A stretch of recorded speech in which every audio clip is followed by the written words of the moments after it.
It's another one of those nights where the low temperature is going to be right around the freezing point, Alexa. That's right, but looks like Turkey Day could be pretty nice. Yes. We'll have complete weather details straight ahead here on WVTT. Now, WVTT. Global News Update. Western and Israeli officials believe Tehran's fingerprints are all over the recent escalation of violence in the Middle East. CNN's Brian Todd reports on the sophisticated pipeline by which Tehran appears to be supplying Hamas with weapons. Its name means dawn in Arabic, and it's considered a game changer for Hamas. The new Fajr 5 missile, with a much greater range than anything Hamas has had before, capable of striking Tel Aviv and Jerusalem from Gaza. It's now a menace to the Israeli population and a major reason why this conflict has escalated. How did Hamas get this sophisticated system? An Israeli official tells CNN the Fajr 5 is from Iran. Matthew Levitt is an expert on Hamas with the Washington Institute. The Israelis say that Hamas weapons experts are traveling with some of these weapons.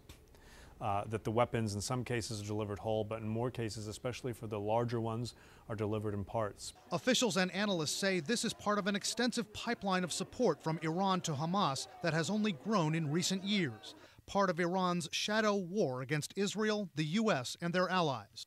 U.S., Israeli, and Egyptian officials have long suspected that the pipeline works this way.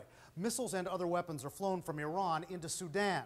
They're then driven through eastern Sudan, across the Egyptian border, and to the Sinai Peninsula. An Israeli official told me some missiles are disassembled, brought through tunnels from Sinai into Gaza, then reassembled inside Gaza by Hamas. Egypt's government has, at certain times, tried to disrupt the pipeline. But Levitt says now these weapon systems are being moved primarily by Sinai Bedouin criminal families. This is what they do. They are smugglers. They're good at what they do. And to take them on is something that the central government in Egypt, the Morsi government, does not want to do and may not even be all that capable of doing right now. We were not able to get Egyptian officials to respond to that, but in recent months the Egyptian military has acknowledged that extremist groups and weapons are proliferating in Sinai.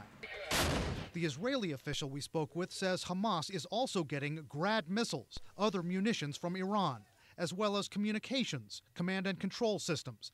And the official says Hamas fighters and commanders have, for several years, received training inside Iran from the feared Revolutionary Guard. Contacted by CNN to respond to the reporting of an overall pipeline from Iran to Hamas, an Iranian official at the UN called the allegations baseless and unfounded. Brian Todd, CNN, Washington. The hunt is on for a possible serial killer targeting store owners in Brooklyn, New York. There have been 3 murders so far. The most recent victim was a 78-year-old man killed on Friday. Reporter Mary Snow has a look at the new clue that could help break the case wide open. New York City police are asking, is the murder of another Brooklyn store owner possibly the work of a serial killer? And that's because ballistic tests show the same .22 caliber gun was used in 3 murders of store owners. The first victim, 65 years old, was killed in July. Then in August, another shopkeeper, 59, was gunned down inside his store. Here at the scene of the 3rd shooting, police say they found the store owner's body inside his store Friday night. They say he had been shot 3 times in the head and torso. In this case, as in the 2 others, law enforcement sources say each body was covered with clothes or merchandise. Police are not ruling out a potential hate crime. 2 of the victims they described as Jewish. 1 was Egyptian. Another possible link, the police commissioner says none of the 3 stores had surveillance cameras. Here you have 3 stores where the proprietor is there by himself. There are no cameras in any of these stores. So you would have to speculate that some sort of reconnaissance was done, you might say, before the murders took place. At least 1 store owner near the scene of Friday's murder plans to add surveillance cameras. If you work here, you're going to be scared. Not just because I'm Egyptian, but if you work in this area, you're going to be scared. Investigators are scouring surveillance tape from the street where the latest killing happened. They're looking to question this man to find out what he might have seen. But one CNN legal contributor who worked as a prosecutor on the Son of Sam case says Police tend to be very careful about calling homicides the work of a serial killer. Usually serial killers involved in far more homicides than that. So I think it's premature to label it, but it's certainly shaping up to be something very, very dangerously close to a serial killing.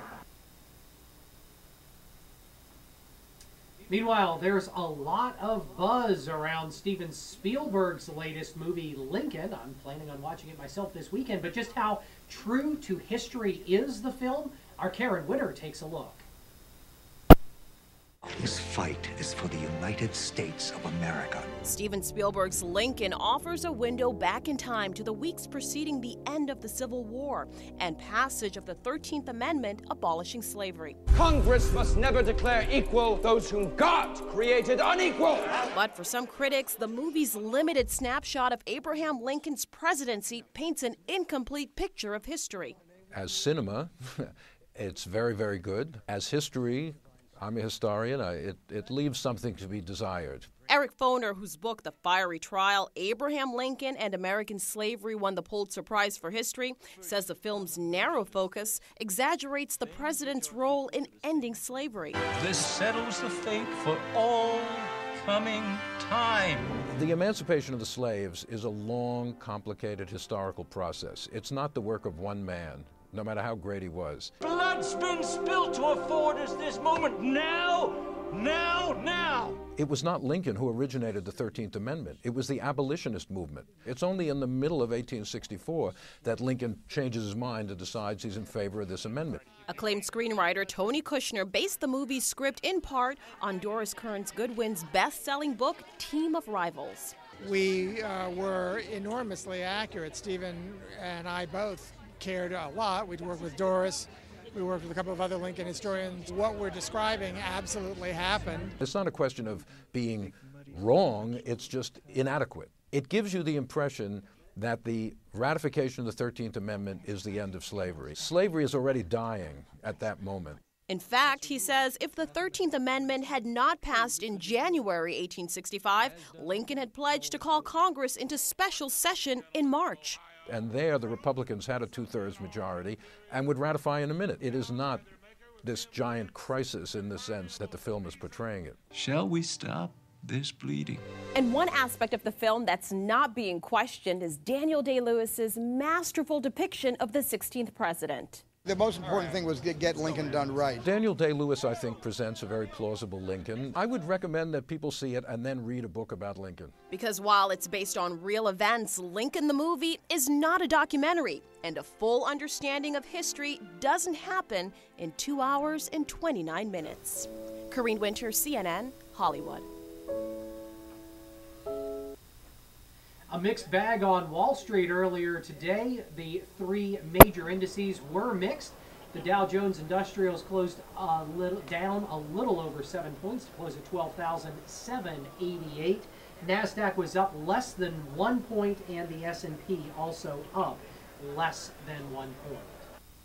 Still to come on the 6 o'clock report, we'll have a look at WVTT Sports and also straight ahead, the complete forecast. And what will Turkey Day bring? We'll tell you next on News Channel 25, WVTT.